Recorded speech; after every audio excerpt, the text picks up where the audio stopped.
करता है और बाय डिफॉल्ट आपके शरीर में ऑक्सीजन बढ़ाने में हेल्प करता है। आज चाइना, जापान, कोरिया का औसत लाइफ स्पैन इंडिया से बहुत आगे है। आज हिंदुस्तान का लाइफ स्पैन जो है औसत 50, 55, 40, 65 तक आके रुक गया है। लेकिन आज भी जापान, कोरिया, चाइना में लोग औसत 85 to 95 तक औसत जीते हैं। देखिए आज हमारे हिंदुस्तान में पैसों की कमी नहीं है लोगों के पास।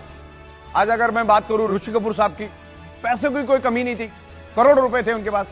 स्टीव जॉब, हमारे अरुण जेटली साहब, सुषमा स्वराज जी, मनोहर पर्रिकर जी, इरफान खान, फिल्म एक्टर इरफान खान, पैसों की कोई कमी नहीं थी। लेकिन कहीं ना कहीं शरीर के अंदर ब्लड सर्कुलेशन डिस्टर्ब हुआ और शरीर में डिसफंक्शन, डिसऑर्डर हुआ और वो डिसीज में कन्वर्ट हुआ और वो अपने आप को बचा नहीं सके। मतलब ऐसे तो लाखों एग्जाम्पल है, मैंने तो 2-4 चुनिंदा एग्जाम्पल दिए। पैसा होने के बावजूद भी आप अपने शरीर को बचा नहीं सकते। तो कंक्लूजन की बात यह है, 1000 बात की एक बात, आप आपके ब्लड सर्कुलेशन को परफेक्ट रखो। ब्लड सर्कुलेशन हेल्दी तो आपका बॉडी परफेक्ट रहेगा। इसीलिए बायोमैग्नेटिज्म का यूज करना है।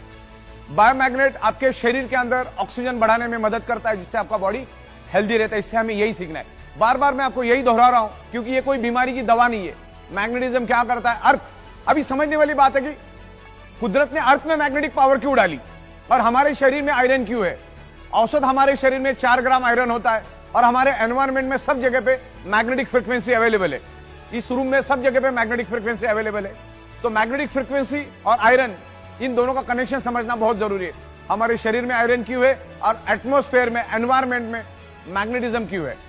बायोमैग्नेटिज्म को पूरी दुनिया में कोई भी चैलेंज नहीं कर सकता है क्योंकि एवरीवेयर इज बायोमैग्नेटिज्म। हमारी पृथ्वी खुद एक मैग्नेट है, उसमें से north pole, south pole magnetic frequency निकलती, सब जगह पे मैग्नेटिक फ्रीक्वेंसी है।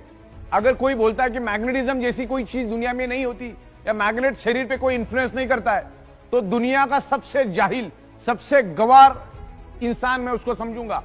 क्योंकि एवरीवेयर मैग्नेटिज्म, तो मैग्नेटिज्म है तभी तो आपका ब्लड सर्कुलेशन हो रहा है, तभी तो पुल एंड पुश हो रहा है, तभी तो ब्लड सेल्स के अंदर एनर्जी आ रही है। हमारे ब्लड सेल्स के अंदर toxin, insulin, nutritious, oxygen, water सब कुछ होता है। उसको फ्लो करने का काम, पूरे शरीर में फैलाने का काम मैग्नेटिज्म करता है। मैग्नेटिज्म की पावर को हम समझते, मैग्नेटिज्म क्या है उसको हम प्रॉपर तरीके से समझते। अगर आपने मैग्नेटिज्म के काम को समझ लिया, मैग्नेटिज्म को अगर रियल में समझ लिया, तो आपको सब कुछ समझ में आ जाएगा। बस इस मुद्दे को समझो। सबसे बड़ी बात तो यह कि शरीर में बीमारी होती क्यों है, और दुनिया की कोई भी बीमारी ब्लड सेल से होती। कैंसर के सेल्स कहां डेवलप होते हैं, ब्लड सेल्स के अंदर। कोरोना का सेल्स कहां से एंटर करता है, ब्लड सेल्स के अंदर। दुनिया की कोई भी बीमारी क्यों होती, सोच के देखो। हार्ट अटैक क्यों आता है, हार्ट को प्रॉपर प्रोपोर्शन में ब्लड नहीं मिलेगा तो हार्ट अटैक आता है। अगर पैरालिसिस क्यों होता है, क्योंकि ऑर्गन पार्ट को प्रॉपर प्रोपोर्शन में ऑक्सीजनेटेड नहीं मिलेगा तो बॉडी के स्पेयर पार्ट काम करना बंद हो जाते हैं, हमारी बॉडी की फंक्शनिंग बंद हो जाती। कोई भी बीमारी उठा लो, पैरालिसिस से लेकर जितनी भी बीमारी आपको मालूम है, उसका रूट कॉज आपको एक ही मिलेगा, ब्लड सर्कुलेशन की कमी, ऑक्सीजन की कमी। कोई भी बीमारी उठाओ, जॉइंट पेन, बॉडी पेन क्यों होता है। मान के चलो मेरे हाथ में दर्द है, तो हाथ में दर्द होने का क्या कारण है, क्योंकि उस एरिया में ऑक्सीजनेटेड ब्लड प्रॉपरली फ्लो नहीं कर रहा है, यानी प्रॉपरली सर्कुलेट नहीं कर रहा, तब जाके यहां पर पेन हो रहा है। मतलब इस एरिया में ज्यादा मात्रा में कार्बन डाइऑक्साइड है, वहां पर ऑक्सीजन की कमी है करके मेरे बॉडी में पेन हो रहा है। और मैग्नेट क्या काम करता है, मैग्नेट आपके शरीर के अंदर ऑक्सीजनेटेड ब्लड सर्कुलेट करने का ही काम करता है। आपके शरीर के अंदर ब्लड सर्कुलेशन इंप्रूव करने का काम करता है। ब्लड सर्कुलेशन इंप्रूव होने से क्या होता है, बॉडी के अंदर ऑक्सीजन